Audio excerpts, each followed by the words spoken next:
I think the outlook is, to be honest, very bleak. As Tom was saying there, a number of MPs are going to be going home today, even before Liz Truss speaks. Liz Truss is trying to put forward, and we've already had word of some of the content of the speech. She's going to be putting forward her political philosophy, trying to basically lay out her wares and defend the moves that she's already made in front of the Conservative Party members, but also in front of the nation. And she wants to put forward this really optimistic vision about a more productive Britain. And I think actually that her ideas do hold a lot of weight economically. But the problem is whether or not, people say the proof of the pudding is in the eating. I don't know whether there is going to be any eating of these ideas, whether they'll have an opportunity to be tested. And we're already seeing so many people in the party, particularly certain MPs, turning their backs on her, MPs who simply haven't shown up to the conference, Rishi Sunak, some of Rishi Sunak's supporters, some MPs who still want Boris Johnson to be in charge of the show. And members of the cabinet. Well, that's openly criticising her policy. I'll just run through the list. Suella Braverman suggesting critics like Gove have staged a coup. Simon Clarke agreeing with the Attorney General. Kemi Badenoch then criticising them for inflammatory language. All cabinet members. Then you've got Penny Mordaunt appearing to make fiscal policy up on the hoof during an interview, making a view on budget, on benefit rises, which haven't yet been agreed. Robert Buckland agreeing with her. Lord Frost agreeing with them. Damien Green saying people calm down. I mean, collective responsibility. What's happened to the cabinet? Where's the discipline? It really is quite extraordinary, especially having Penny Mordaunt coming out and basically laying out her own policy ideas as if she were leader, which does suggest that she wants to be at the forefront of a kind of a revolt, of a coup.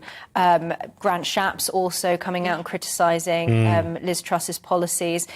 Basically, the government has lost control of the cabinet, and it doesn't look good. The optics of everything that has happened over the last week, with the announcements of tax cuts and the way that the markets basically fell apart into chaos, though those have now recovered, it suggests that Kwasi Kwarteng, and I think there's some fairness in him saying that basically the government had 4 days because of the mourning period to get themselves together before this announcement. So frankly, I just want to reference this, and it's one of the headlines in the Star, and we didn't get to it in the paper review. Perhaps we will in the next one. This was the suggestion yesterday from the Chancellor. Kwasi, it's all the Queen's fault. It's all the Queen's fault, which obviously, they were saying that they were under a huge amount of pressure in the wake of the death of the Queen to come up with their plans.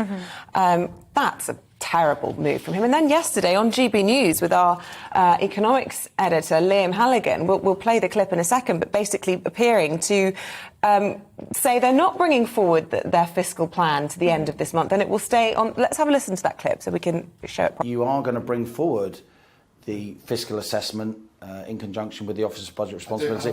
You said in your speech yesterday that will happen shortly. Is shortly before the 23rd? So shortly is the 23rd. I mean, people reading the runes and parsing. So it is going to be the 23rd of November. You're not bringing that fiscal it's plan going to be forward. It's going to be the 23rd of November. Okay.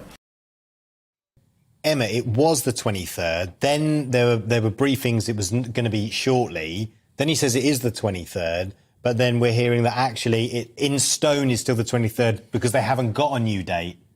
It's so disorganised. And actually, when we're talking about the markets as well, trust is really important. It's trust is important politically and it's important economically. And by not communicating clearly, that is being completely fudged. And I think, actually, Liz Truss modelling herself after Margaret Thatcher, saying the lady is not for turning, and she's been criticised, obviously, for then doing a U-turn. Now, I don't think that U-turns in politics are always a bad thing. I think it's important, if you think you're on the wrong road, to go back and take the right one.